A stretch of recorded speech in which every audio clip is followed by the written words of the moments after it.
The Orc Maiden stood at the edge of the swollen creek, her green fingers trembling as she clutched the worn leather satchel against her chest, knowing that if she did not cross before nightfall, her younger brother would die from the poison spreading through his veins.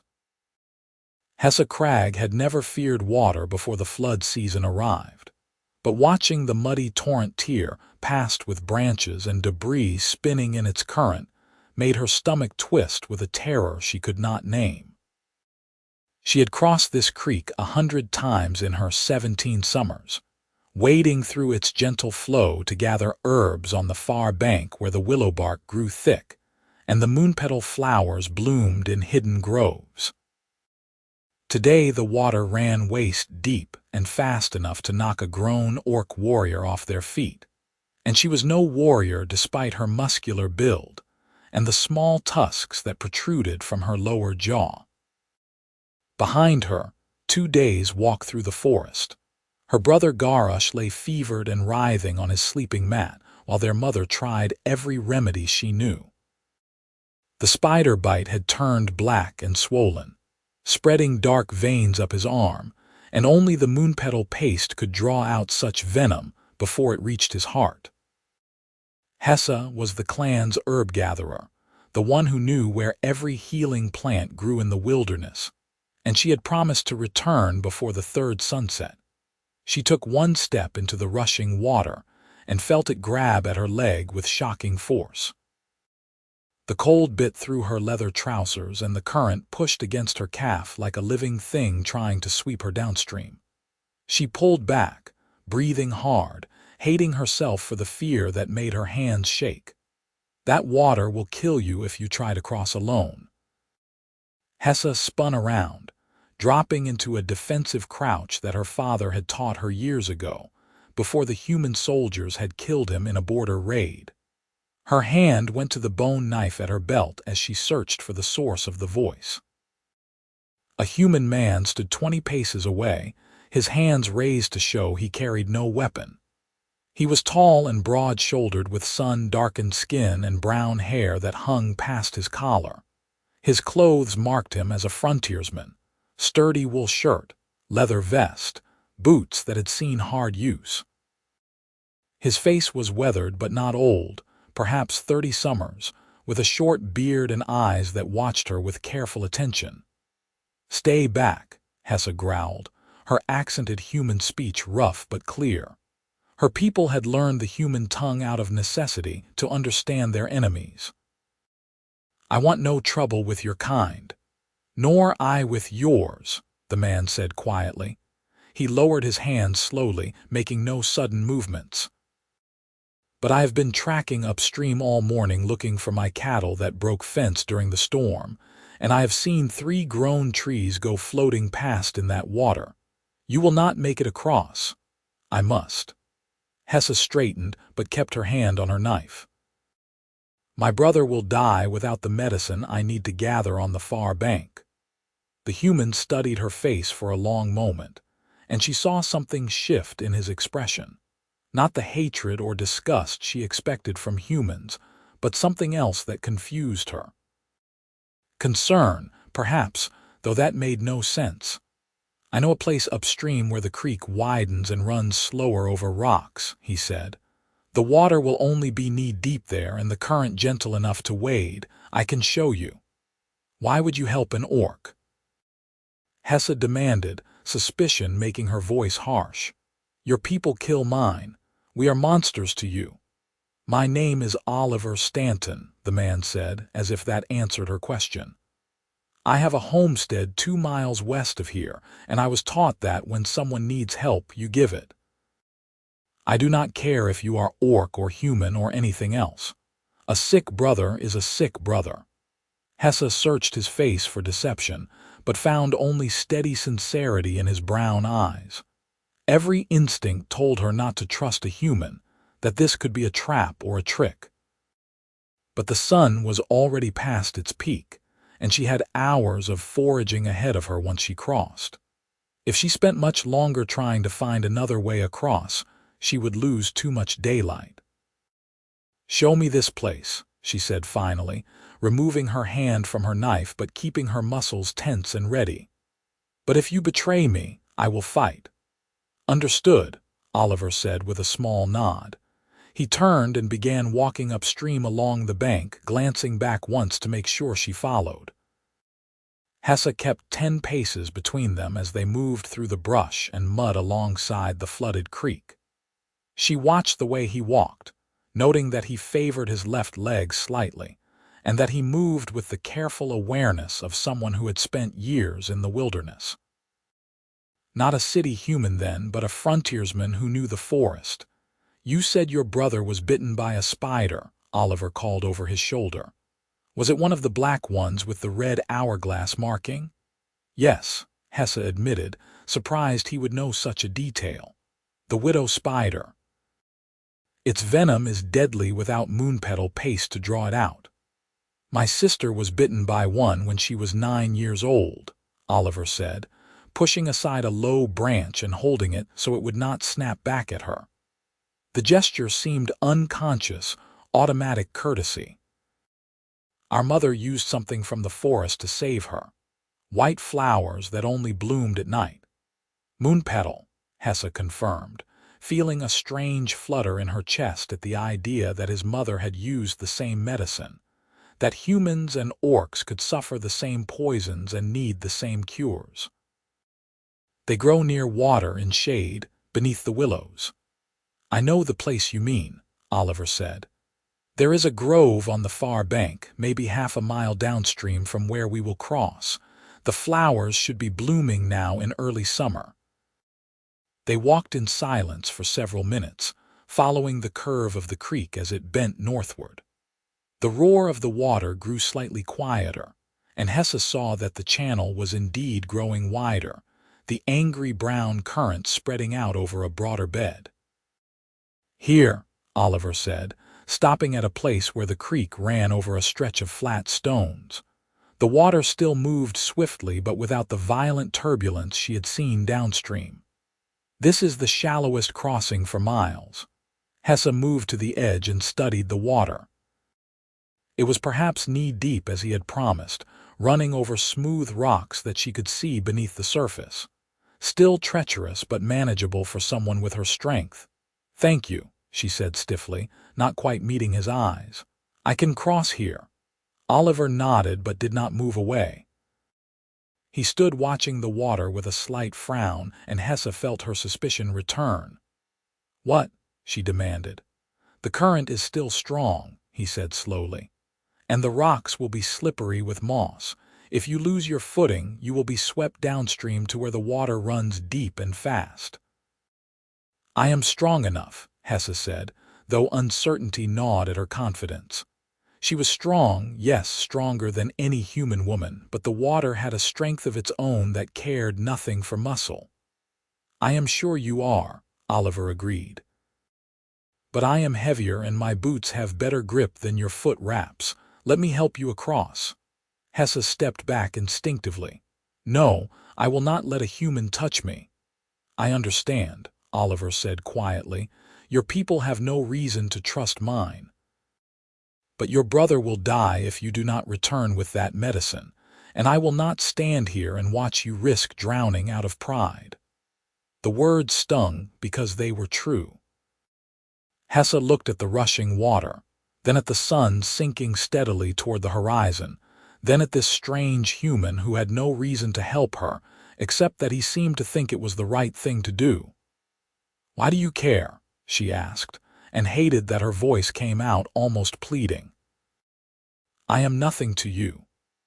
Oliver met her gaze directly, and she saw no pity in his eyes, only a kind of gentle firmness. "Because I have a younger sister, and if she were dying and someone could help me save her, I would hope they would, human, orc, or otherwise." Hessa felt something crack in her chest, some wall she had built around herself since her father died. This human spoke of hope and help as if they were simple things, as if the hatred between their peoples could be set aside for something as basic as one sibling trying to save another. "Very well," she whispered. "Help me across." Oliver waded into the water without hesitation, his boots finding purchase on the rocks. The current pushed at his legs, but he stood firm, bracing himself against the flow. When he was several steps in, he turned and held out his hand. Hessa stared at that outstretched hand for a long moment. It was calloused and scarred from work, strong and steady. She had never touched a human before except in violence, never imagined she would willingly put her safety in one's grasp. But Garrosh was dying, and she had no choice. She took Oliver's hand. His grip was warm and solid, his fingers closing around hers with careful strength. He drew her forward into the water and she gasped as the cold current grabbed at her legs. "Steady," Oliver said, his voice calm and sure. "Step where I step. I will not let you fall." They moved slowly across the creek, Oliver leading and Hessa following, her hand locked in his. Twice her feet slipped on the mossy rocks and twice his grip tightened, holding her upright. The water rose to her thighs at the deepest point, the current a constant pressure trying to sweep her away, but Oliver's strength and weight anchored her. When they reached the far bank, Hessa scrambled up onto solid ground and stood breathing hard, her heart pounding not just from exertion but from the strangeness of what had just happened. A human had helped her, had touched her hand and kept her safe and asked nothing in return. Oliver climbed out beside her, water streaming from his boots and trouser legs. He smiled slightly, a tired but genuine expression that transformed his weathered face. "There," he said, "not so bad." "Thank you," Hessa managed, still clutching her satchel. "I must go now." "The Moonpetal Grove is not far." "I know," Oliver said. "Go and save your brother. But Hessa Crag, when you return this way at sunset, I will be waiting here to help you cross back. Do not try to cross alone in the dark." She stared at him. "You know my name." "You said it when we met," he pointed out gently. "And I will be here at sunset. That is a promise." Before she could argue or question or process any of the confusion swirling through her mind, Oliver turned and waded back into the creek, crossing alone with the confidence of someone who knew his own strength. Hessa watched until he reached the far bank and disappeared into the trees. Then she shook herself and ran toward the willow grove. The moon petals grew exactly where she remembered, their white blossoms glowing softly in the shade beneath the ancient willows.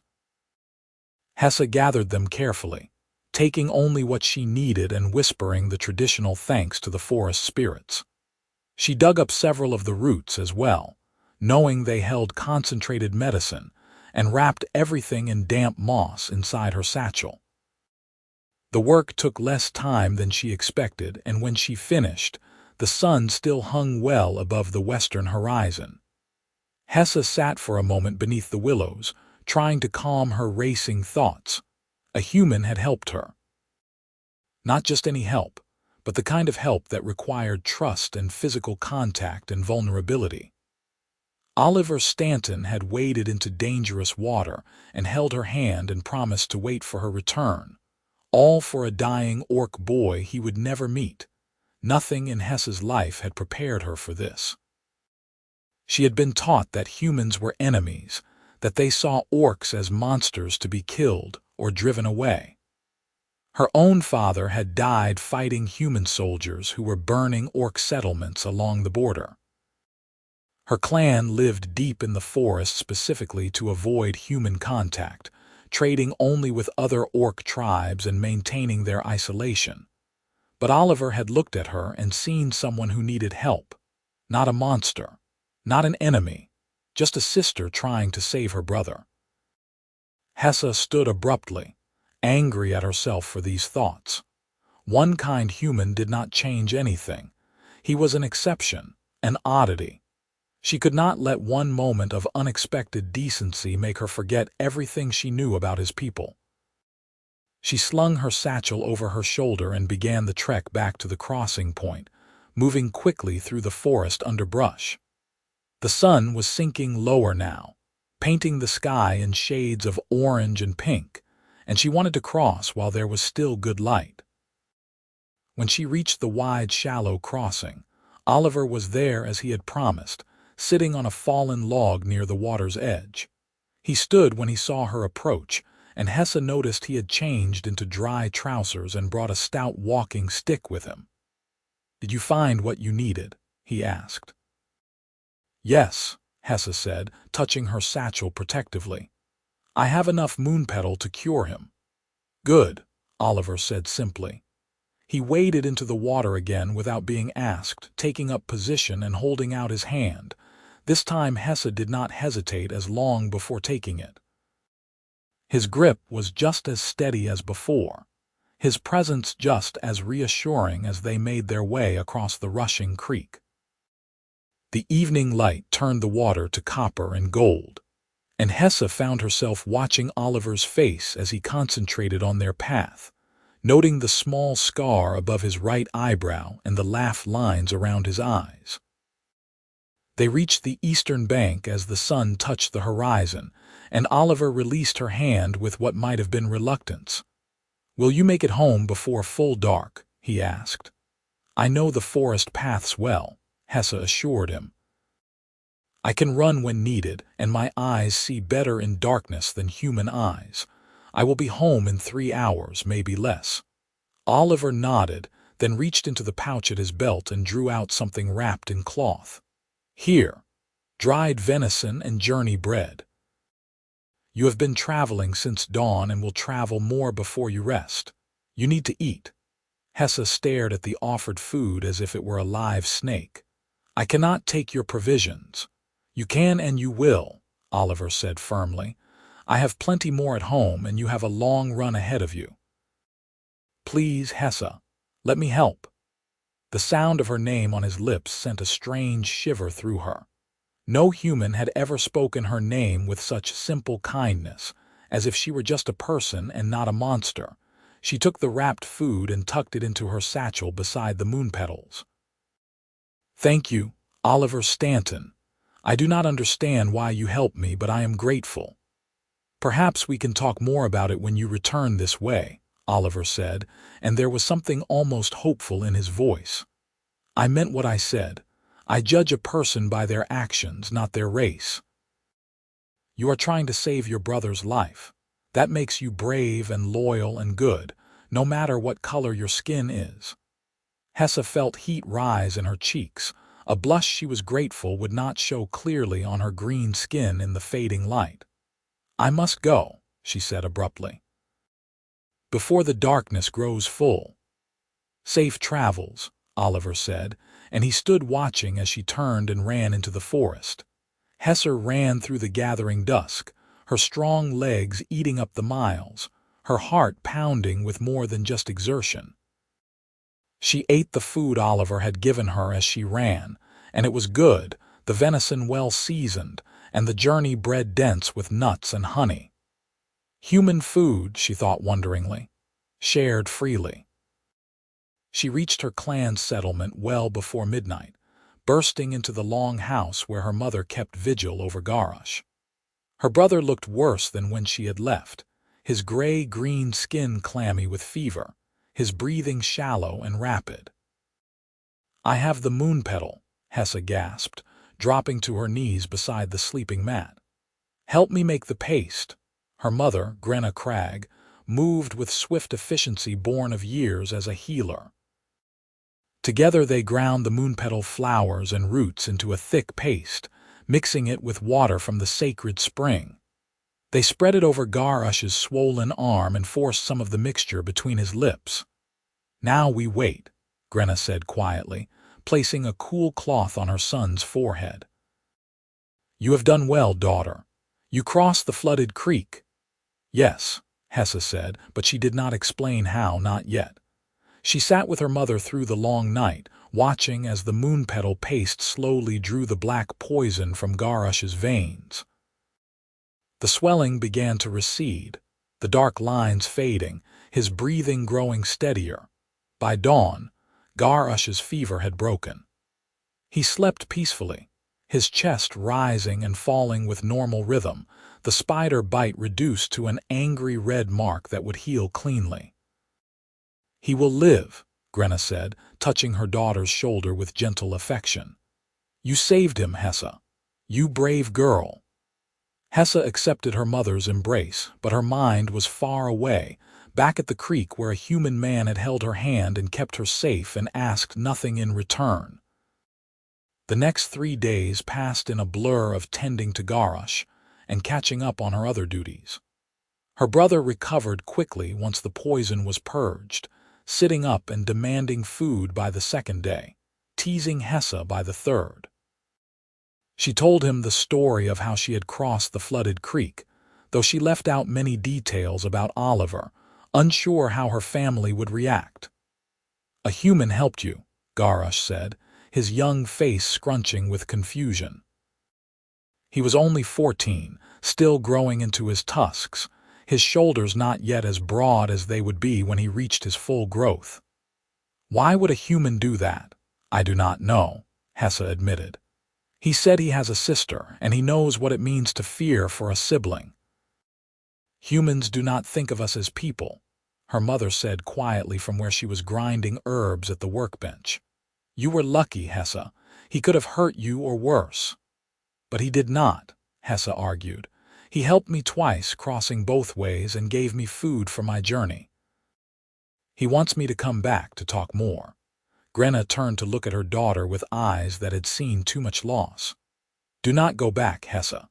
One kind human does not change the truth of what his people have done to ours. Your father believed in peaceful coexistence once, and it got him killed." The words landed like stones in Hessa's stomach. Her father had indeed been a believer in peace, had tried to negotiate with the human settlements for shared hunting grounds and trade. He had been killed by human soldiers who did not care about negotiation, who saw orcs only as monsters to be eliminated. "I know," Hessa whispered. "I know what they did. But mother," he looked at me and saw a person, not a monster, just a sister trying to save her brother. "How can that be wrong?" "It is not wrong," Grenna said gently, "but it is dangerous. Do not mistake one man's kindness for acceptance by his people. If other humans knew he had helped you, they might turn on him too." Hessa had not considered that. The thought of Oliver facing consequences for his kindness made her chest tighten with unexpected worry. "You care for this human," Grenna observed, her voice careful and neutral. "No," Hessa said too quickly. I do not want him hurt because of me." Her mother smiled sadly but said nothing more. That night, Hessa lay awake in her sleeping furs, staring at the ceiling and thinking about Oliver's steady brown eyes and his strong hand clasping hers in the rushing water. She thought about the way he had spoken her name, with respect and simple human kindness. She thought about his promise to be there at sunset, and how he had kept that promise. She wanted to see him again. The realization crept over her slowly, undeniable and confusing and frightening. She wanted to thank him properly, to talk with him, to understand why he had helped her. And perhaps, if she was being honest with herself, she just wanted to be near someone who looked at her and saw Hessa, not Orc. 5 days after Garrosh's recovery, Hessa announced she was going to gather more healing herbs from the forest. "The Moonpetal Grove will have bloomed more flowers," she told her mother. "And we used most of our supply. I should replenish our stores before another emergency arises." Grenna studied her daughter's face with knowing eyes but did not argue. "Be careful, my daughter. The heart is harder to heal than the body." Hessa left before dawn, making good time through the familiar forest paths. She reached the flooded creek by mid-morning and found that the water level had dropped significantly. The stream still ran swift and full, but without the violent flood conditions of 5 days prior. She could probably cross alone now without much danger. But she sat down on the bank to wait, her heart beating faster with anticipation and nervousness. Oliver arrived an hour later, coming through the trees from the west with a fishing rod over his shoulder and a woven basket in one hand. He stopped when he saw her, and a smile spread across his weathered face that made something warm bloom in Hessa's chest. "Hessa Crag," he said, as if her name were a greeting all by itself. "I have been hoping you would return. How is your brother?" "He lives," Hessa said, standing to face him. "The moon petal cured him completely. He will have no lasting damage." "I am very glad to hear it," Oliver said, and the genuine relief in his voice seemed to prove his words true. "That is good news." They stood looking at each other across the space of 10 feet, and Hessa found herself searching for words that did not come easily. "I wanted to thank you properly," she finally managed. "You saved my brother's life, even if you did not know him. You helped me when you had no reason to help, when your people and mine are enemies. I do not understand it, but I am grateful."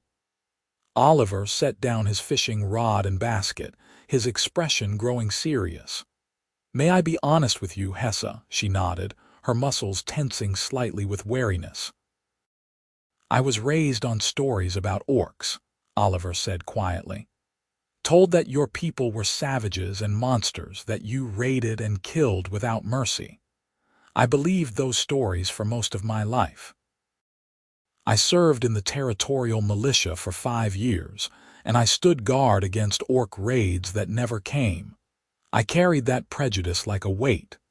Hessa's hand drifted toward her knife, old instincts flaring, but Oliver held up his hands peacefully.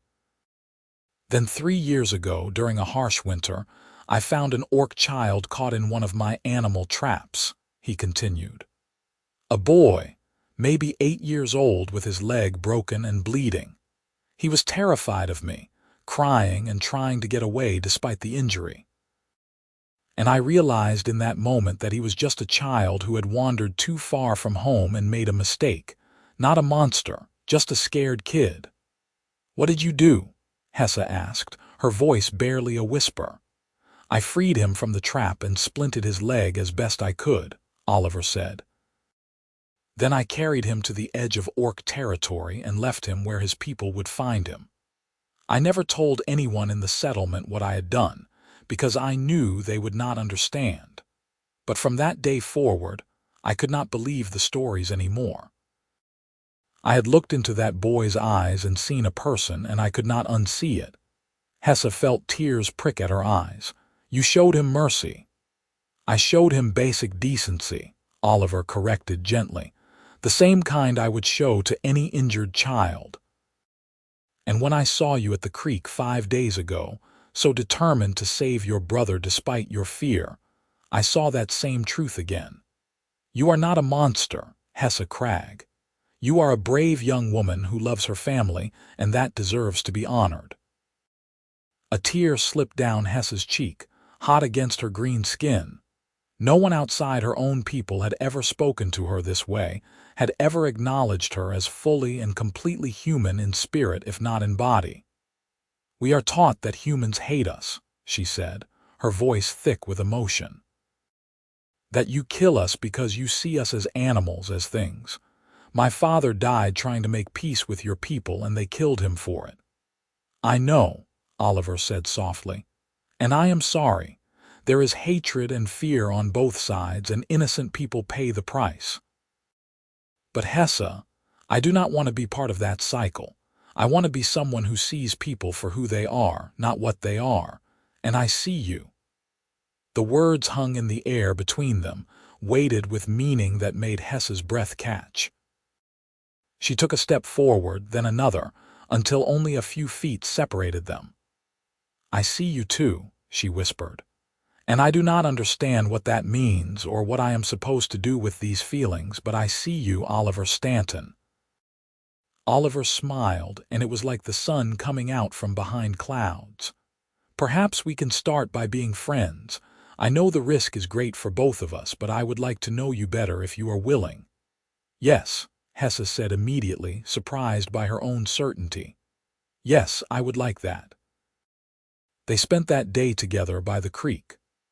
Oliver taught Hessa how to fish with a rod and line, laughing gently when she grew frustrated with the patience it required. Hessa showed Oliver which mushrooms growing near the water were safe to eat and which were poisonous, sharing knowledge her mother had taught her. They talked about their lives, their families, their dreams. Oliver told her about his homestead, 2 miles west through the forest, where he raised cattle and chickens and grew wheat and vegetables. He had inherited the land from his father, who had died of fever 3 winters past, and he worked it alone now that his mother and sister had moved to the larger settlement, 10 miles south. "It is lonely sometimes," he admitted as they sat side by side on a fallen log, watching the afternoon sun sparkle on the water. "I see my mother and sister maybe once a month, and I go to the settlement for supplies and church on Sundays, but mostly it is just me and the animals and the land." "I understand loneliness," Hessa said quietly. "My people are close-knit, but I have always felt a bit apart. I think differently than the others, wonder about things they do not question. My father understood me, but since he died, I have felt adrift. What kinds of things do you wonder about?" Oliver asked, genuine curiosity in his voice. Hessa hesitated, then decided to trust him with the truth. "I wonder if the hatred between our peoples must be forever. I wonder if there could be peace, true peace, where orcs and humans trade and talk and maybe even become friends. My father believed such things were possible, and I think I inherited his hope even as I watched it die with him." Oliver was quiet for a long moment, staring at the water. When he spoke, his voice was thoughtful. "I think your father was a wise and brave man. And I think his hope was not wasted if it lives on in you." Hessa felt warmth spread through her chest at his words. They sat in comfortable silence for a while, and at some point their hands had moved close together on the log between them, not quite touching but near enough that Hessa could feel the heat of his skin. "I should go," she said finally, as the sun began its descent toward evening. "My mother will worry if I am gone too long. Will you come back?" Oliver asked, and there was vulnerability in his question that made her heart ache. "Yes," Hessa promised. "If you want me to, I will come back." "I want you to," Oliver said firmly. "Come back whenever you can. I will be here, or at my homestead. I will show you where it is, if you like, so you can find me even when I am not at the creek." They walked together through the forest as evening approached, Oliver leading her to a large meadow where a sturdy log cabin stood beside a barn and several outbuildings. Cattle grazed in a fenced pasture, and chickens pecked in a yard enclosed by a stone wall. "This is your home," Hessa said, studying the neat property with appreciation. "You have built a good life here." "I try," Oliver said with a modest shrug. "It is hard work, but honest work. The land provides if you treat it well." Hessa committed every detail to memory. The stone chimney rising from the cabin's roof, the garden plot on the southern side, the particular bend of the creek that ran along the eastern edge of the property. She would be able to find this place again, even in darkness. "I will come back soon," she promised. "Perhaps in 3 days if I can manage it without raising questions." "I will look forward to it," Oliver said, and he reached out slowly, giving her time to pull away and gently squeezed her shoulder. The touch lasted only a moment, but it burned through her clothing like a brand, marking her with something she could not name. Hessa ran home through the gathering darkness, her heart singing and her mind whirling. She had a human friend. The concept seemed impossible and wonderful and terrifying all at once. She thought about Oliver's smile and his gentle voice and the way he had looked at her with such clear acceptance. She thought about his strong hand on her shoulder and the warmth that had flooded through her at his touch. Was this what attraction felt like? This giddy lightness mixed with deep warmth mixed with anxious nervousness. Hessa had never been interested in the young orc males of her clan, had always felt indifferent to their posturing and courting attempts. But Oliver made her feel things she had no names for, made her want to smile and laugh and be near him. Which was dangerous, she reminded herself firmly. Foolish and dangerous and impossible. He was human. She was orc. Their peoples were enemies. Any relationship beyond cautious friendship would be seen as betrayal by both sides. But as Hessa slipped into her clan's settlement and crept to her family's long house, she could not stop smiling. She returned to Oliver's homestead 3 days later as promised, and then 3 days after that, and then more frequently as the weeks passed and summer deepened. She told her mother she was spending time studying the forest and expanding her knowledge of medicinal plants, which was true enough. She did gather herbs and roots, adding to her stores and learning new things about the wilderness. But mostly she spent time with Oliver. They fell into an easy rhythm of companionship that felt natural and right despite the impossibility of it. Oliver taught Hessa about farming and animal husbandry, showing her how to milk cows and collect eggs and judge when wheat was ready for harvest. Hessa taught Oliver about forest craft and tracking, about reading the signs of weather in the clouds and knowing which berries would make good medicine and which would cause harm. They talked for hours about everything and nothing. Oliver told her about his childhood in the settlement, about learning to read and write from the traveling preacher who came through twice a year, about his dreams of expanding his farm someday. Hessa told him about orc customs and traditions, about the songs her people sang around the fire and the stories they told about the old days before humans came to this land. "Do your people have gods?" Oliver asked one afternoon as they sat in the shade of his barn, shelling peas from his garden. "We have spirits," Hessa explained, her nimble green fingers working quickly through the pods. "The spirit of the forest, the spirit of the river, the spirit of the mountain. We believe they watch over us and guide us if we honor them with offerings and respect." "My people believe in one God," Oliver said thoughtfully, "a God who made all things and judges all people. The preacher says that God loves everyone equally, that all souls are precious in his sight." "Even orc souls?" Hessa asked quietly. Oliver met her eyes directly. "Yes. Even orc souls, though the preacher might not say so. But if God is truly all-loving as we are taught, then that love cannot be limited only to humans. It must include all thinking, feeling beings." "That is a radical thought for a human," Hessa observed. "Perhaps," Oliver agreed. "But it feels true to me. How can I look at you, Hessa, and see anything less than a soul as worthy as my own? You think and feel and love and fear and hope. You protect your family and honor your promises. If those things do not make you precious to God, then I do not understand God at all."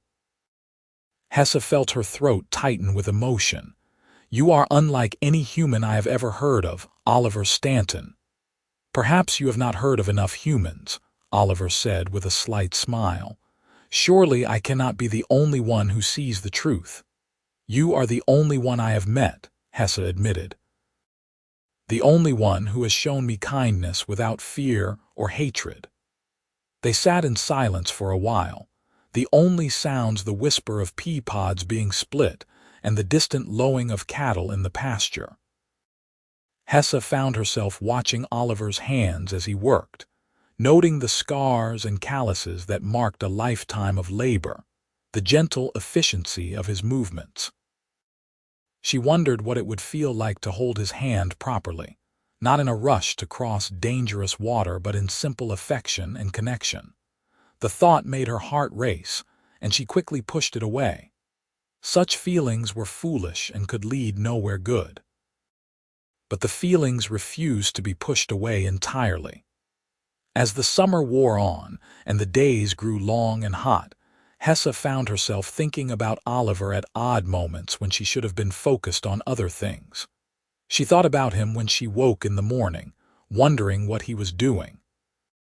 She thought about him when she gathered herbs, remembering things he had told her and wanting to share new discoveries with him. She thought about him at night before sleeping, replaying their conversations and smiling at memories of his laugh. She was falling for him, she realized with a mixture of joy and terror. Falling for a human man who could never truly be hers, whose people and hers could never accept such a union. It was hopeless and impossible, and she could not seem to stop it from happening. Oliver, for his part, seemed to feel something similar. Hessa caught him watching her sometimes with an expression that made her breath catch, something warm and wondering in his brown eyes. He found excuses to be near her, to brush against her arm while showing her something, to take her hand when helping her over rough ground. The touches were always brief and innocent, but they left trails of heat on Hessa's skin that lasted long after. One evening in late summer, as they walked together along the creek in the golden light of sunset, Oliver stopped suddenly and turned to face her. "Hessa," he said, and his voice was thick with something that might have been fear or hope or both. "I need to tell you something, and I am afraid of how you will respond, but I cannot keep silent any longer." Hessa's heart began to pound. "What is it?" "I have grown to care for you," Oliver said simply. "More than care, if I am being honest. I think about you constantly. I look forward to your visits more than anything else in my life. When you are near, everything feels brighter and more alive.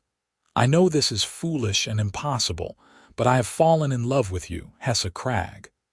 The words struck Hessa like lightning, illuminating everything in sharp relief. He loved her. This wonderful, kind, impossible human man loved her. "Oliver," she whispered, her voice shaking. "I feel the same. I have been trying not to feel it, trying to deny it, but I cannot. I love you too." Oliver's face transformed with joy and relief. He reached out slowly, giving her time to pull away, and cupped her face gently in his calloused hands. His touch was reverent, tender, as if she were something precious and fragile. "I know we face impossible obstacles," he said softly. "I know your people and mine will not accept this. But Hessa, I do not care. I want you in my life, whatever form that takes. I want to wake up each morning knowing I will see you. I want to share my days with you and build a future together if you will have me." Hessa turned her face into his palm, closing her eyes against the tears that threatened to fall. "How can we build a future? Your people hate mine. Mine hate yours. We would be cast out by both sides, alone and without support." "Then we will be alone together," Oliver said firmly. "I have my homestead, land that is mine by deed and right.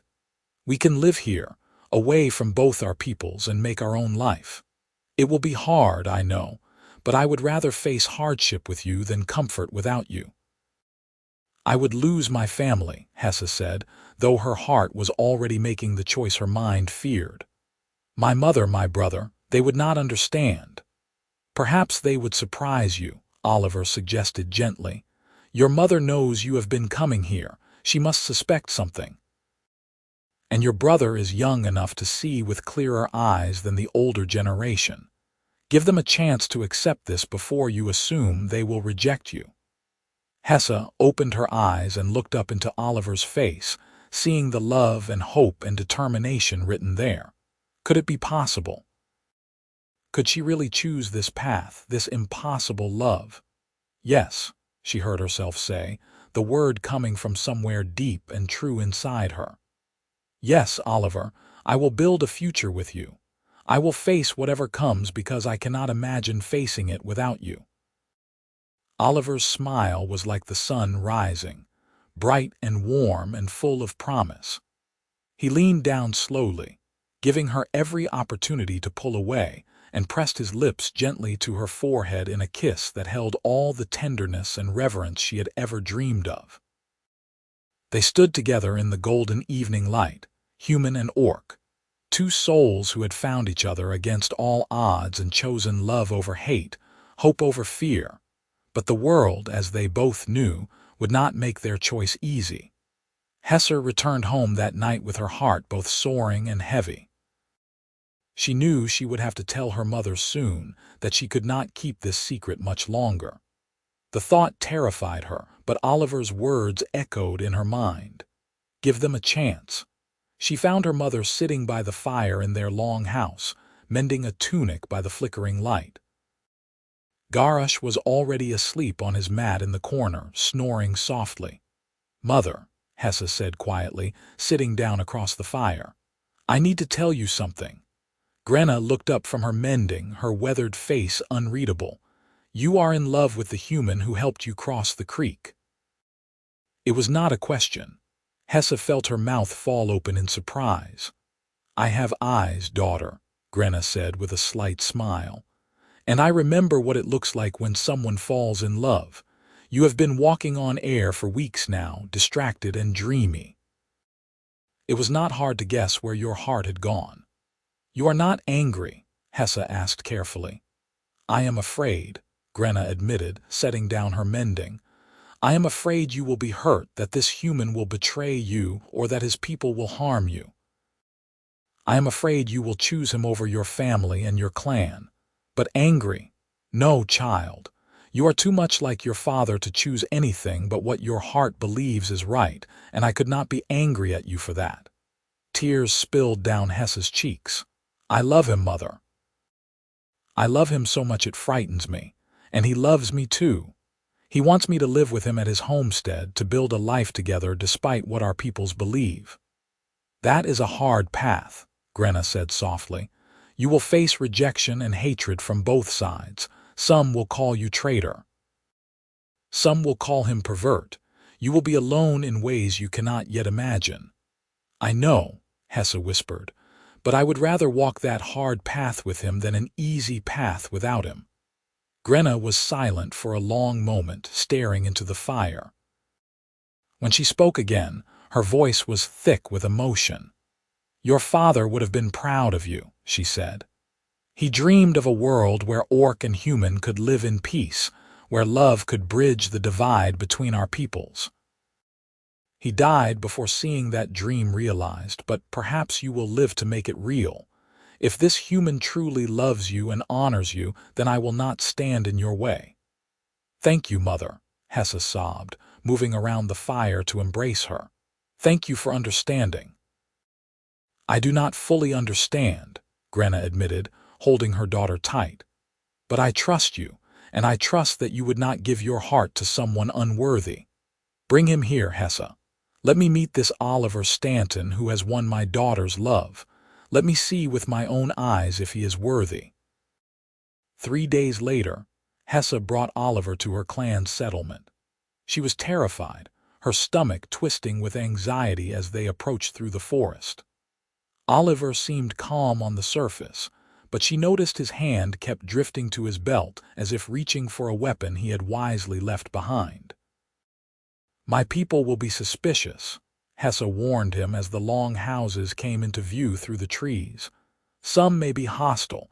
Stay close to me and do not make any sudden movements." "I understand," Oliver said quietly. "I trust you, Hessa." They emerged from the forest into the settlement's clearing, and the effect was immediate. Orcs working at various tasks stopped and stared. Children playing near one of the long houses fell silent. A group of young males standing near the weapons smithy put hands to their knives, their expressions darkening with threat. "Hessa Crag," one of the males called out, his voice hard with accusation. "Why do you bring a human here? Have you lost your mind?" "I bring him because he is important to me," Hessa called back, keeping her voice steady though her heart raced. "He has done no harm to our people. He is here as a guest." "Humans are not guests," another male snarled. "They are enemies. They killed Hessa's own father. Has she forgotten?" "I have forgotten nothing," Hessa said, her voice rising with emotion. But I will not let the sins of some humans poison me against all humans. This man saved my brother's life when the spider venom was killing him. He helped me when he had no reason to help, and he has shown me nothing but kindness and respect. I will not turn away from him because of what others have done." Grenna emerged from their long house, walking forward with the authority of a respected elder. The crowd quieted somewhat as she approached, though the tension remained thick in the air. "I am Grenna Cragg," she said, addressing Oliver directly. "Hessa's mother. She tells me you wish to court my daughter." Oliver met her gaze steadily, showing no fear despite being surrounded by hostile orcs, any one of whom could kill him with ease. "Yes, madam. I love your daughter and I wish to build a life with her, if she will have me and if you will give your blessing." "You know that such a union is forbidden by both our peoples," Grenna said. "You know you will face hatred and rejection. Why would you choose such hardship?" "Because a life without Hessa would be harder still," Oliver said simply. "She is the best person I have ever known. She is brave and kind and wise beyond her years. I would face any hardship for the honor of standing beside her." Murmurs rippled through the watching crowd, some hostile but some thoughtful. Garrosh had emerged from the long house and stood beside his mother, his young face split with a grin. "He is the one who helped you save me," Garrosh said, stepping forward. "You crossed the flooded creek because of him." "Yes," Hessa confirmed, reaching out to take Oliver's hand in full view of everyone. "He helped me save you, brother." He risked the wrath of his own people to show kindness to an orc. That is the kind of man he is. Grenna studied their joined hands for a long moment, then looked up at Oliver's face, searching for something. She must have found it because she nodded slowly. "You have my blessing," she said clearly, her voice carrying across the settlement.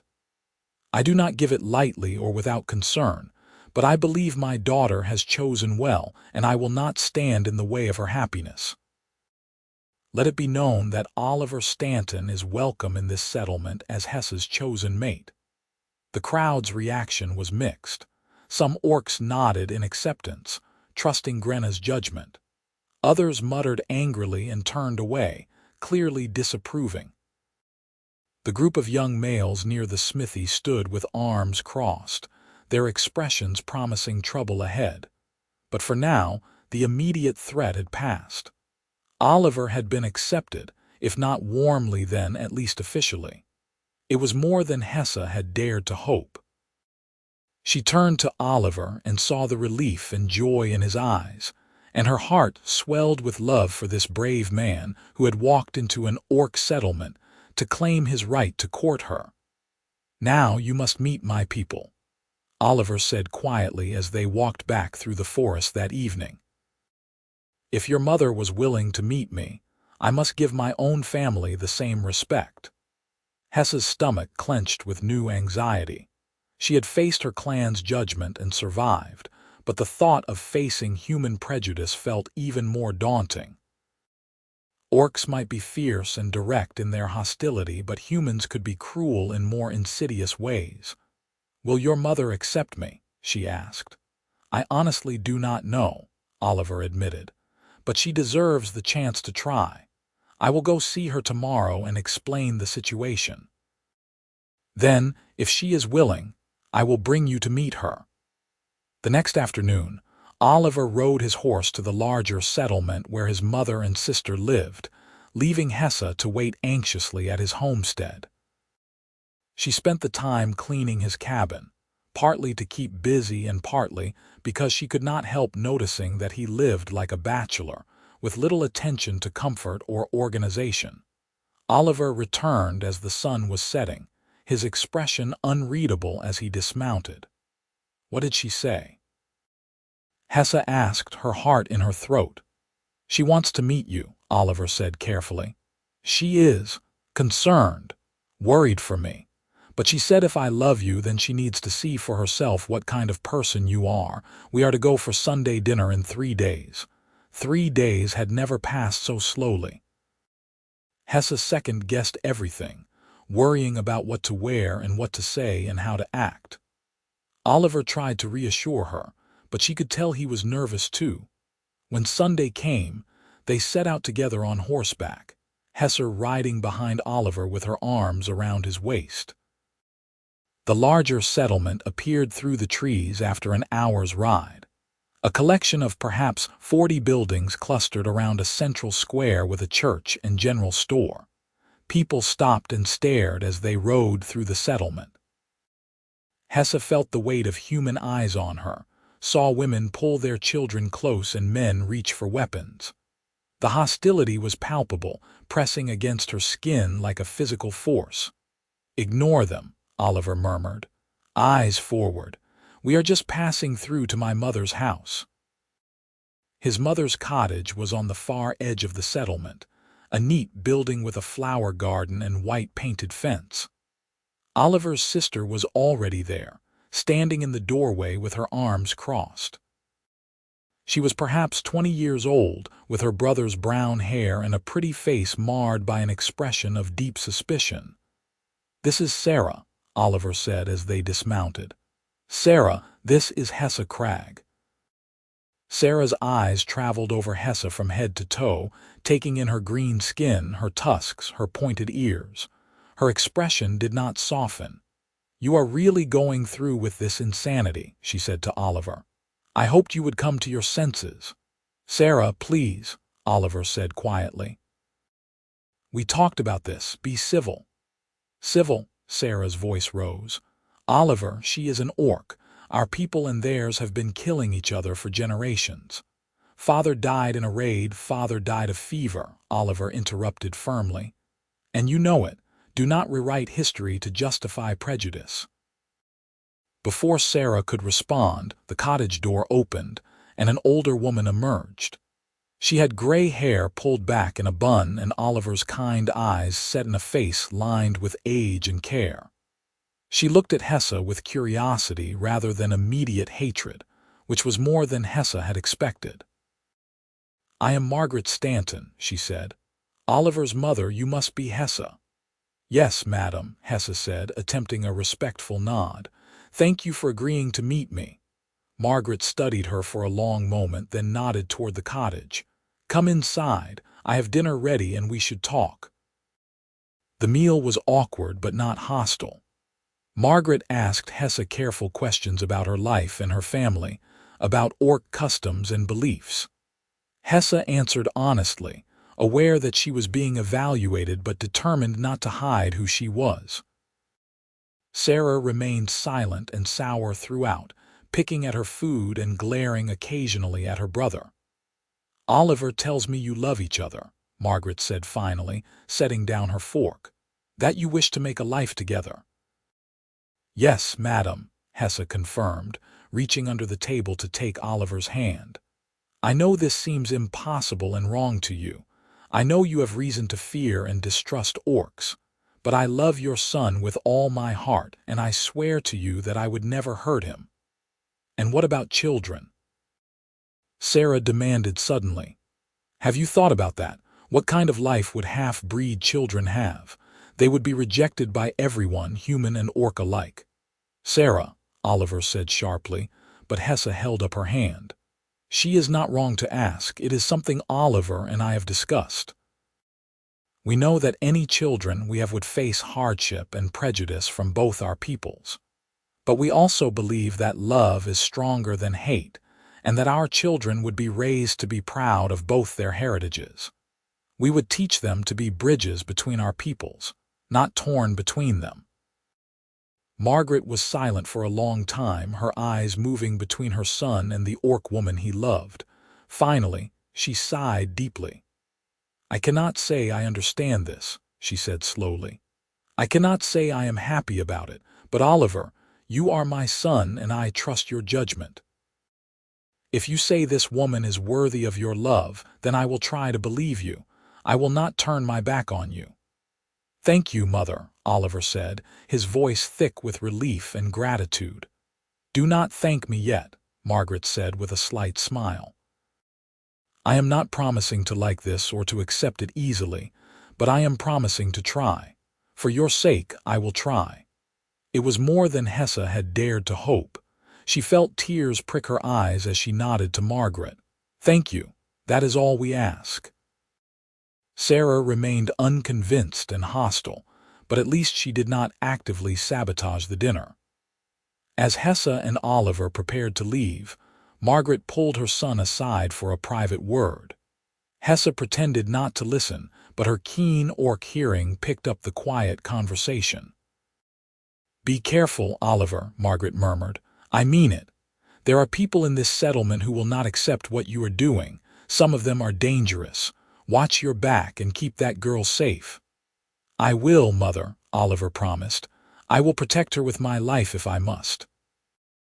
The warning proved prophetic sooner than they expected.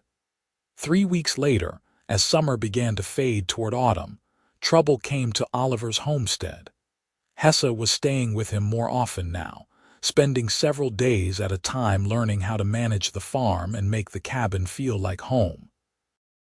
They had not yet formalized their union, but they lived as if married, sharing work and meals and quiet evenings by the fire. It was early evening when 5 men rode up to the cabin, their faces hard and their hands on their weapons. Oliver went out to meet them, and Hessa followed despite his gesture for her to stay inside. "Oliver Stanton," the lead man said. He was perhaps 40 years old, with a thick beard and cold eyes. "We need to talk." "Hello, Marcus," Oliver said carefully. "What brings you out here?" "You know what brings us," Marcus said, his gaze flicking to Hessa with undisguised disgust. "The whole settlement is talking about how you have taken an orc whore as a mistress. People are concerned." "She is not a whore," Oliver said, his voice hardening. "Her name is Hessa Crag, and she is my intended wife, and my personal life is none of the settlement's concern." "It is our concern when you bring a monster into human lands," another man said. "What is next, Oliver? Will you open your home to goblins and trolls as well? Where does it end?" "Hessa is not a monster," Oliver said firmly. "She is a person who deserves respect and dignity, and I am ordering you to leave my property." "Now, or what?" Marcus challenged. "You will fight us. There are 5 of us and one of you. Those are not good odds." "You will not touch him," Hessa said, stepping forward. Her hand went to the knife at her belt, and she let her lips pull back to show her tusks fully. "You come here with hate in your hearts and threats on your tongues. You prove that humans are the monsters, not orcs." "Listen to it talk as if it were people," one of the men sneered. "You have been bewitched, Oliver. That creature has poisoned your mind. Let us kill it and free you from its spell."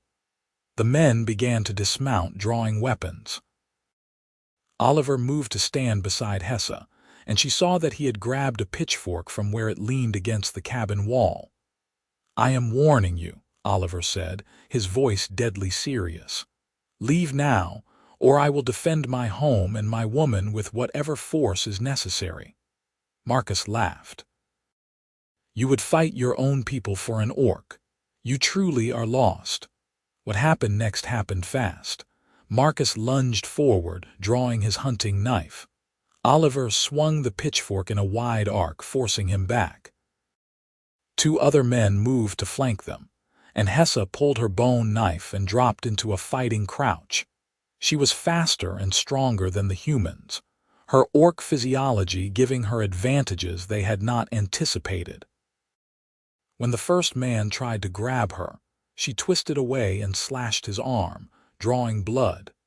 He yelped and stumbled back, and his companion hesitated. Oliver was holding his own against Marcus and another man, using the pitchfork's reach to keep them at bay.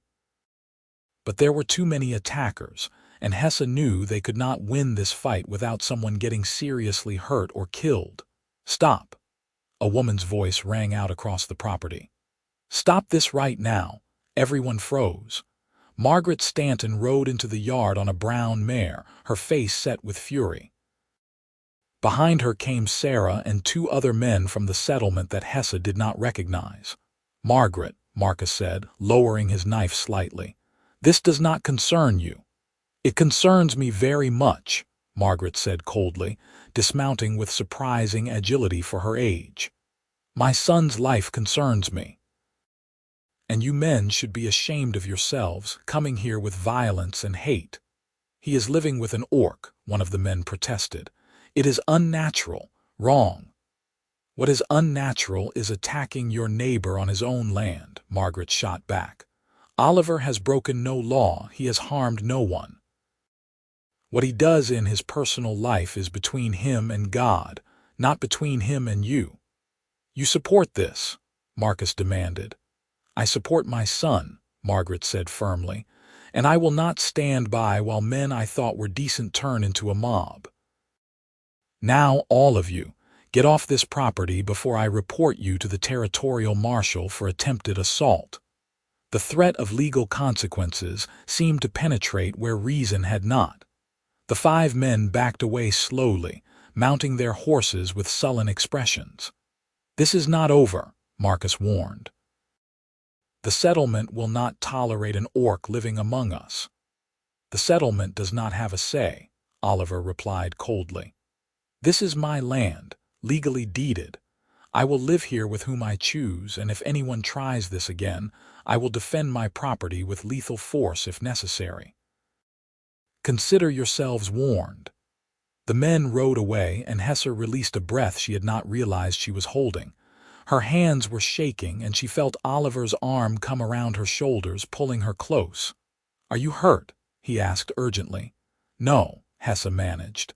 Just frightened. Oliver, they wanted to kill me. I know, he said grimly, and they may try again. We need to be more careful. Margaret approached them, her expression softening as she looked at Hessa's frightened face. Child, are you all right? Yes, madam, Hessa said. Thank you for coming. You saved us.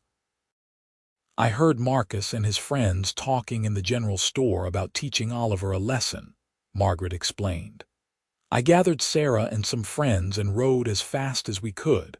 I am just glad we arrived in time. Sarah had dismounted and stood nearby, her expression conflicted. She looked at Hessa for a long moment, then at her brother. I still think this is insane, Sarah said quietly. But I do not want to see you hurt, Oliver, either of you, so I suppose I will have to accept it. It was not a warm welcome, but it was movement in the right direction. Oliver smiled at his sister with gratitude. Thank you, Sarah. That means more than you know. The 2 men who had come with Margaret introduced themselves as fellow farmers who believed in letting people live their own lives. They offered to spread word through the settlement that Oliver and Hessa were under the protection of respectable people and should be left alone. After everyone had left, Hessa and Oliver sat together on the cabin's front step, watching the stars emerge in the darkening sky. Hessa was still shaken, her hands trembling despite her attempt to appear calm. I am sorry, Oliver said quietly, taking her hand and lacing his fingers through hers. I am sorry my people treated you that way. You did not deserve it. I knew it would be difficult, Hessa said. But knowing it and experiencing it are different things. They looked at me with such hatred, Oliver, as if I were less than nothing. You are everything, Oliver said fiercely, turning to cup her face in his hands. You are brave and strong and beautiful, and I love you more than I thought it was possible to love anyone. Do not let their hatred poison how you see yourself. I am trying, Hessa whispered, but it is hard. I know, Oliver said, leaning forward to rest his forehead against hers. But you are not alone. We will face this together, and we will build a life that proves love is stronger than hate. They sat together in the darkness, holding each other, drawing strength from their connection. And slowly, Hessa felt her fear begin to ease. She was not alone. She had Oliver, and she had his mother's grudging support, and she had her own family's acceptance. It was enough. It had to be enough. As autumn deepened and the leaves began to turn gold and red, Hessa and Oliver formalized their union in a small ceremony attended by both their families. There was no official marriage, as no human preacher would perform the rite, and no orc shaman would bless such a union. Instead, they created their own ceremony, speaking vows to each other beneath the ancient oak tree near the creek where they had first met. "I, Oliver Stanton, take you, Hessa Crag, as my wife and partner," Oliver said, his voice strong and clear. "I promise to love you, honor you, and stand beside you through whatever challenges we face. I promise to see you always as you truly are, brave, beautiful, and worthy of every happiness. My life is yours, now and forever. I, Hessa Crag, take you, Oliver Stanton, as my husband and partner," Hessa said, tears streaming down her green cheeks. "I promise to love you, honor you, and stand beside you through whatever challenges we face. I promise to build a life with you that honors both our peoples and proves that love can bridge any divide. My life is yours, now and forever." They exchanged rings that Oliver had forged himself in the settlement's smithy, simple bands of iron that would not tarnish or break. When they kissed to seal their vows, their small group of witnesses cheered. Grenna and Garrosh representing the orcs, Margaret and Sarah representing the humans, and a few brave friends from both sides who believed in what they were doing. The wedding feast was held at Oliver's homestead, with food from both cultures shared freely. Hessa's mother had brought traditional orc dishes: roasted venison with herbs, honeyed root vegetables, strong ale made from forest berries. Margaret had prepared human dishes: fresh bread, butter, apple pie, and coffee. The combination was strange but wonderful, a physical representation of two worlds coming together. As the celebration continued into the evening, Garrosh pulled Hessa aside for a private word. "I am proud of you, sister," he said, his young face serious. "You are doing what Father always hoped someone would do, building bridges between our peoples." "I hope so," Hessa said, hugging her brother tightly. "I hope our love can mean something beyond just the two of us. I hope it can show others that peace is possible." "It will," Garrosh said with the certainty of youth. "I believe it will." The first winter of their marriage was hard but good. The settlement's hostility toward them remained, with some families refusing to trade with Oliver or acknowledge Hessa's existence. But enough people were willing to do business with them that they survived, and slowly, very slowly, attitudes began to shift. Children were the key, as children often are. The settlement's youngsters were curious about the orc woman living at the Stanton homestead, and curiosity overcame fear. They would creep to the edge of Oliver's property and watch Hessa work in the garden or tend the animals. At first she ignored them, unsure how to interact with human children. But eventually she began to smile and wave, and then to call out greetings. One bold little girl of perhaps 6 years approached Hessa one spring morning while she was collecting eggs from the chicken coop. "Are you really an orc?" the girl asked with the blunt directness of childhood. "I am," Hessa confirmed, kneeling to be at eye level. "My name is Hessa." "My name is Emma," the girl said. "Are you going to eat me?" "No," Hessa said gently. "I only eat eggs and vegetables and sometimes meat from animals, just like humans do. I would never eat a person, especially not a nice girl like you."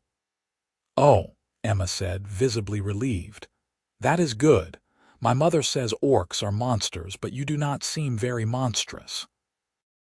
"Appearances can be deceiving," Hessa said with a slight smile. "Sometimes the real monsters look just like regular people on the outside. What matters is how someone acts, not what they look like." Emma considered this with a child's serious concentration. "That makes sense. Can I help you collect eggs?"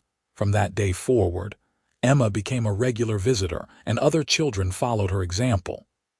Hessa found herself teaching them about chickens and gardens, showing them how to plant seeds and milk cows. The children loved her, and slowly their parents' attitudes began to soften.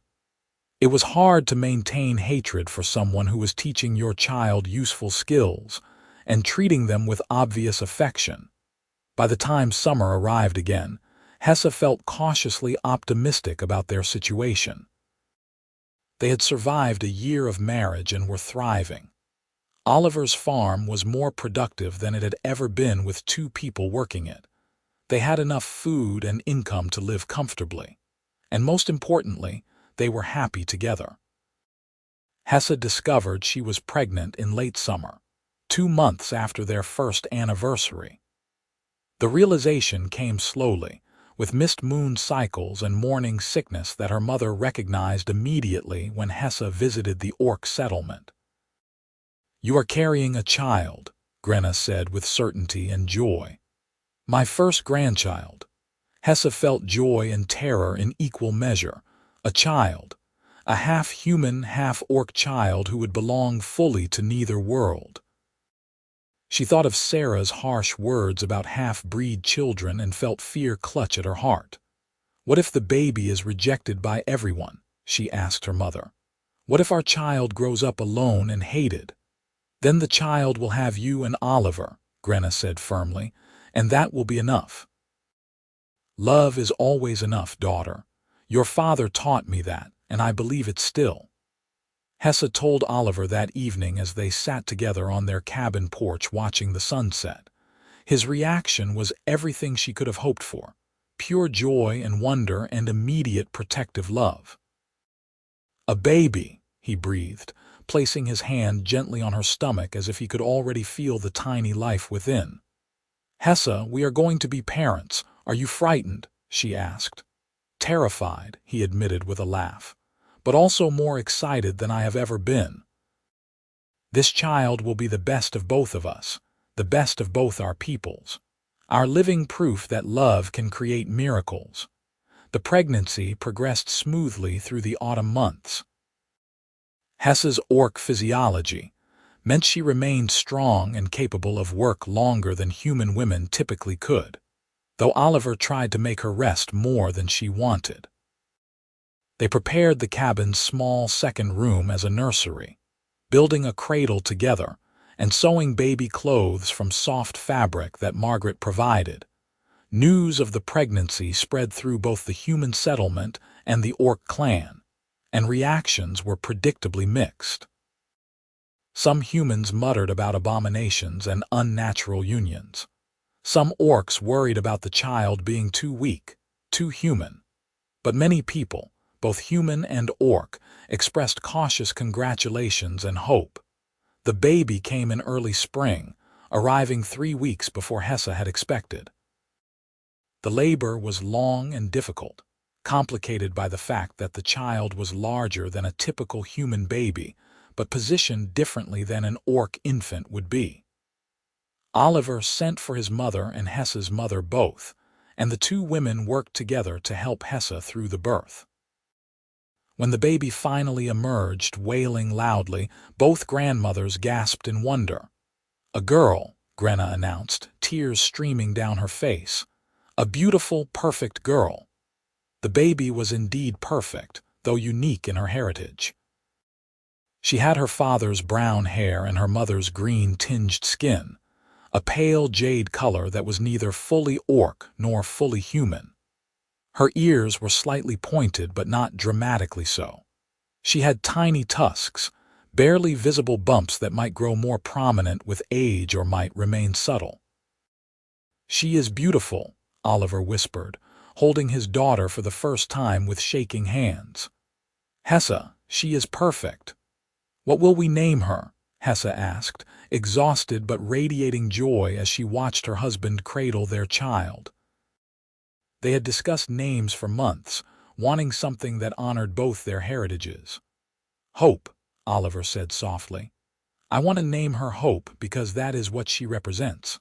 Hope for the future, hope for peace between our peoples, hope that love can triumph over hate." "Hope Stanton Crag," Hessa agreed, reaching out to stroke her daughter's soft cheek. "It is perfect." Little Hope proved to be a healthy, vigorous baby who nursed well and slept reasonably well and filled the cabin with her presence.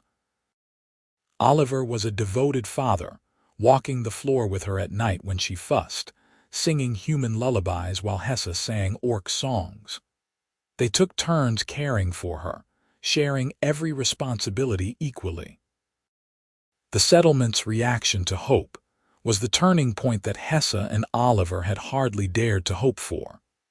When Margaret brought the baby to church one Sunday while Hessa and Oliver waited nervously at home, the congregation fell silent. The preacher, an old man named Reverend Thomas, approached and asked to hold the child. Margaret handed over her granddaughter, her heart pounding with fear and hope.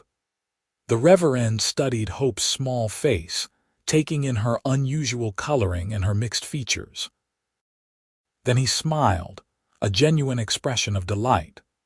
"She is a child of God," he pronounced clearly, his voice carrying through the church. "Made in his image like every other human soul. I see no monster here, only innocence and potential. Anyone who would reject this child rejects God's creation itself." The pronouncement carried weight, coming from the spiritual leader of the settlement. Not everyone agreed, but enough people were swayed that opposition began to crumble. When Margaret carried Hope through the settlement afterward, people approached to coo over her and congratulate the grandmother. Some touches were tentative, some expressions uncertain, but hostility had been replaced by curiosity and cautious acceptance. In the Orc clan, Hope's reception was equally mixed, but trending positive. The young orcs in particular were fascinated by the half-breed baby, crowding around to see her and marvel at her unusual coloring. Some of the elders remained disapproving, but Grenna's fierce protection of her granddaughter kept open hostility at bay. "She will build bridges," Grenna declared. "This child will move between both worlds and help them understand each other. She is precious and must be protected." Hope grew quickly, displaying both human and orc traits. She was larger and stronger than human babies of the same age, but not as large as full orc children. She began speaking early, learning words in both languages, calling Oliver Papa and Hessa Mama with equal ease. Her personality was sunny and fearless, approaching strangers with curiosity rather than wariness.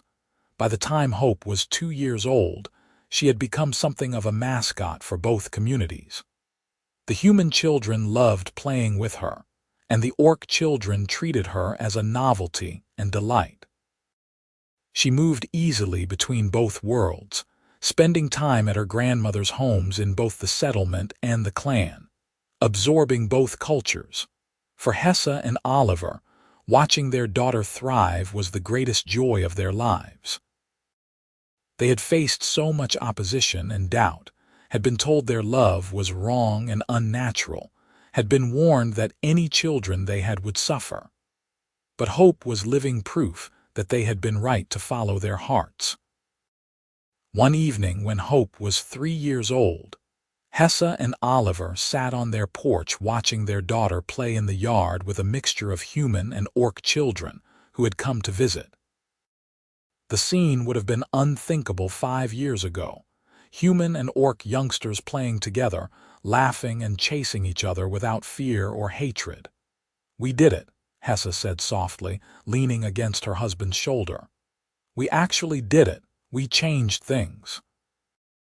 "We started changing things," Oliver corrected gently. "There is still so much work to do, so much prejudice to overcome. But yes, we made a difference. Our love made a difference." "I was so frightened that day at the creek," Hessa admitted. "When you offered to help me cross, I almost ran away. I could not imagine trusting a human. And I was afraid you would refuse my help," Oliver said. "That you would choose to risk the water rather than let a human touch you. But you were brave enough to accept help, and I was blessed enough to be there to give it." "The flooded creek brought us together," Hessa mused. "If the water had been calm that day, we might never have met. I would have crossed alone and you would have continued tracking your cattle and our paths would never have intersected." "Then I am grateful for floods," Oliver said with a smile, pressing a kiss to her temple. "And for fear overcome by love." Hope ran up to the porch at that moment, her jade-green face flushed with exertion and joy. "Mama, Papa, can we have honey cakes, please? Emma's mother said she would teach me to make them if you say yes." "Yes, little one," Hessa said, pulling her daughter into her lap for a hug. "Go tell Emma's mother we will be happy to learn." As Hope ran back to her friends, Hessa felt Oliver's arms come around both of them, holding his family close. They sat together in the golden evening light, surrounded by the sounds of children playing, in a world that was slowly learning that love could bridge any divide. Years passed, and the bridge they had built grew stronger. Hope was joined by a younger brother when she was 5, a boy they named Honor who looked even more orcish than his sister with darker green skin and more prominent tusks. He was accepted with far less fuss than Hope had been, proof that the communities were continuing to evolve. Other mixed couples began to emerge, emboldened by Hessa and Oliver's example. An orc man courted a human woman from the settlement. A human farmer married an orc woman from a neighboring clan. Each union faced challenges, but each also received more acceptance than the one before it. Trade between the settlement and the orc clans increased, facilitated by people who could move between both worlds. Peace, tentative and fragile but real, began to take root. On their 10th anniversary, Hessa and Oliver stood together beneath the oak tree where they had married, watching as a large group gathered for a celebration. Humans and orcs mingled freely now, no longer separated by fear and mistrust. Children of both races, along with several half-breeds like Hope and Honor, played together without consciousness of difference. "Your father would be proud," Oliver said to Hessa, echoing the words her mother had spoken years ago. "You made his dream come true." "We made it come true," Hessa corrected, taking her husband's hand. "Together. You lifted me up and carried me across that flooded creek when I was too afraid to cross alone. You have been lifting me up and carrying me ever since, and I have tried to do the same for you." "We carry each other," Oliver agreed. "That is what love is, sharing burdens and joys equally." Margaret approached with Hope and Honor, both children chattering excitedly about the feast being prepared. Grenna and Garrosh were close behind, along with Sarah, who had eventually married an orc warrior and had 2 half-breed children of her own. "Are you two going to stand there being romantic all day?" Sarah called out with good-natured teasing. "Or are you going to come eat?" "The children are getting impatient." "We are coming," Oliver called back, laughing, but he paused for one more moment, turning to Hessa with love shining in his eyes. "Thank you," he said simply, "for being brave enough to trust me that day at the creek, for choosing love over fear, for giving me the best life I could have imagined." "Thank you for seeing me," Hessa replied, her voice thick with emotion, "for looking at an orc woman and seeing a person worthy of love, for changing your world and mine." They kissed, a gentle press of lips that held 10 years of love and partnership and mutual respect. When they broke apart, their children were tugging at their hands, pulling them toward the celebration and the feast, and the gathered community of people who had learned that family could transcend species and love, could build bridges that hatred never could. As Hessa walked hand in hand with her husband toward their friends and family, she thought about that frightened young orc woman standing at the edge of a flooded creek, clutching medicine for her dying brother and too terrified to cross. She thought about the human man who had appeared from the forest like an answer to a prayer. She had not known how to speak. She had feared the rushing, flooded creek, and he had lifted her up and carried her across. But more than that, he had lifted her up out of isolation and loneliness, and carried her across into a life richer and fuller than she had ever dared to imagine. And she had done the same for him, carrying him across from prejudice and blind tradition into a world where love mattered more than heritage. Together, they had built something beautiful. Together, they had proven that hope and honor could triumph over hate. Together, they had created not just a family, but a future where their children and grandchildren would grow up in a world more peaceful and accepting than the one they had been born into. The creek that had once been a barrier had become a meeting place. The fear that had once paralyzed had become courage, and the love that both their peoples had said was impossible had become the foundation of a new world. As the celebration continued into the evening, with music and laughter and food shared freely between species that had once been sworn enemies, Hessa felt profound gratitude wash over her. Gratitude for Oliver's courage in helping a frightened orc woman. Gratitude for her own courage in accepting that help. Gratitude for every challenge they had faced and overcome together. The sun set over the gathering in shades of gold and rose, painting everyone in warm light that made differences in skin color fade to insignificance. In that light, humans and orcs looked remarkably similar. All people seeking connection, all families wanting safety and love for their children, all hearts hoping for peace. Hope danced with her brother while Emma and Garash looked on, laughing. Margaret and Grenna sat together sharing stories and grandmotherly pride. Sarah and her orc husband helped serve food alongside other mixed couples. And at the center of it all stood Hessa and Oliver, the first to dare, the first to prove it possible. They had feared, and they had been brave. They had doubted, and they had trusted. They had faced hatred, and they had answered with love. And in doing so, they had changed the world. The creek would flood again in future springs, as it always did. But never again would it be an impassable barrier between peoples. Instead, it would remain what Hessa and Oliver had made it. A reminder that with love and courage, any obstacle can be overcome, any divide can be bridged, any fear can be conquered. Hessa looked at her husband, her children, her community of chosen family, both human and orc, and knew that every moment of struggle had been worth it. Every hardship faced, every prejudice overcome, every fear conquered had led to this, a life of love and purpose and belonging. She had once been a frightened orc maiden at the edge of a flooded creek. Now she was a wife, a mother, a bridge builder, a pioneer of peace. And it had all started because one human man had looked at her and seen not a monster but a sister trying to save her brother. Had seen not an enemy but a person who needed help. He had lifted her up and carried her across the flooded creek. And in doing so, he had carried them both across into a future neither could have imagined, but both were grateful to live. As darkness fell and lanterns were lit, as the celebration continued with songs in both languages and dances from both cultures, Hessa and Oliver stood together in the place where their love had begun. The oak tree above them rustled its leaves in the gentle night wind, and the creek nearby murmured its eternal song. It was a good life.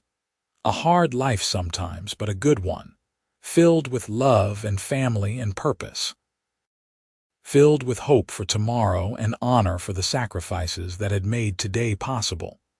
And it had all started with one simple act of kindness at a flooded creek, one moment of courage that overcame fear, one choice to see the person instead of the prejudice.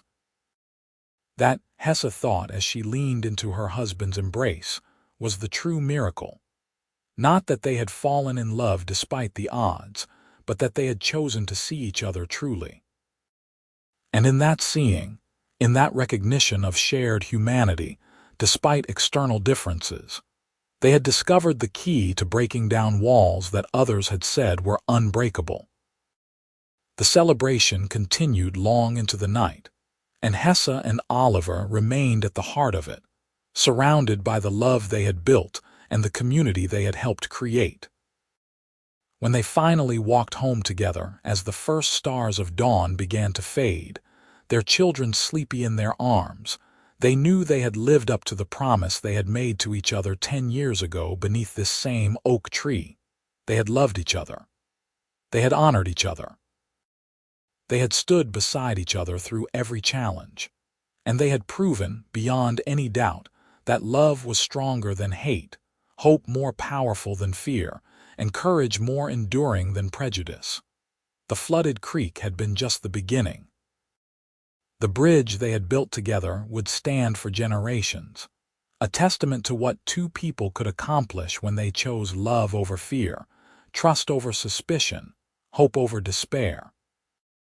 And every spring, when the creek flooded again with snowmelt and rain, children both human and orc would gather at the oak tree to hear the story of how it all began. The story of the Orc Maiden who feared the rushing flooded creek, and the human man who lifted her up and carried her across, and how that one act of kindness had changed everything. It was a good story, a true story, a story that would be told for generations to come, inspiring others to build their own bridges, to overcome their own fears, to choose love even when the world said it was impossible. And that, Hessa knew as she tucked her children into bed and kissed their peaceful faces, was the greatest gift they could give to the future. Not just their own love story, but the proof that such stories were possible. That barriers could be crossed, that divides could be bridged, that enemies could become family. The Orc Maiden had feared the rushing flooded creek. He had lifted her up and carried her across. And together, they had built a world where no one would have to fear such crossings alone ever again.